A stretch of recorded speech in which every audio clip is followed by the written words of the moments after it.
So, Ramez, welcome to Cyprus. Thank you, Shemaine. How do you like it so far? I love it. Very happy to be here. Yes. What is the message you want to give actually today for your, with your presentation? That we're in the midst of a clean energy revolution. It's unstoppable. It's driven by economics. And that Cyprus, as the sunniest country in Europe, which currently has some of the most carbon-intensive electricity and the most expensive electricity, Cyprus has a huge opportunity to take advantage of that immense sunlight to make its energy cheaper and cleaner at the same time. So how do you think Cyprus can take advantage of it? I think the first is just to realize that the cost of solar and now of batteries has plunged to levels where they're simply the cheapest energy available. Cyprus has already taken a lot of steps to deploy quite a lot of solar, but it could triple its solar penetration. And the use of batteries will help get past a lot of the grid challenges that Cyprus is facing right now. You think it'll benefit consumers in the end? I think it will, Yeah. because Cyprus imports oil to burn in its power plants. It's very expensive, again, the second most expensive electricity in Europe. But with the most sunlight, it should have the cheapest solar power in Europe. So I think this can save consumers money.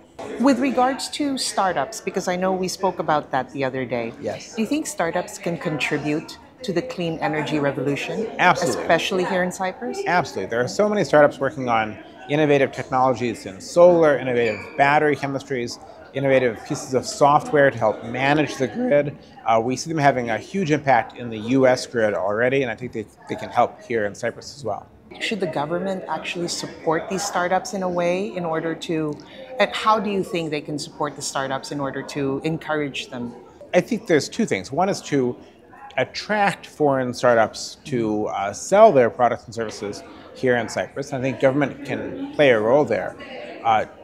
Helping bootstrap a startup ecosystem in Cyprus itself, I think, is a different matter, but I think we already see it. We see it with tech companies starting to come to Cyprus in the last few years, companies setting up AI offices in Cyprus. I think it's very attractive as an entry point to Europe, especially for companies coming from India or the Middle East. But since you flew halfway around the world to speak about climate change, how do you personally reconcile offsetting your carbon footprint? Yes. Well, I think first I'll say in the long run, we still have to make aviation clean so that it's not carbon emitting. But for now, I do offset, and I've offset it in a number of ways, burying carbon in the ground, tree planting, and so on. Oh. But what I'm doing now is paying to reflect more sunlight back into space.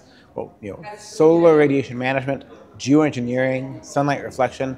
For many people, it's the scariest sort of climate intervention there is. But to me, it is the intervention that possibly has the highest benefit per dollar. And it's one that's woefully underinvested in. So I buy credits that pay for balloons to go into the stratosphere to release sulfur particles that will reflect a tiny, tiny fraction of the sun's light and heat back into space. Oh, wow, that's so interesting. Yeah, Okay. it's controversial, but I think its time has come. Well, I think the people from Seattle, who have lived in Seattle, are the most controversial people, the most free-thinking people, I believe. Possibly. Yeah.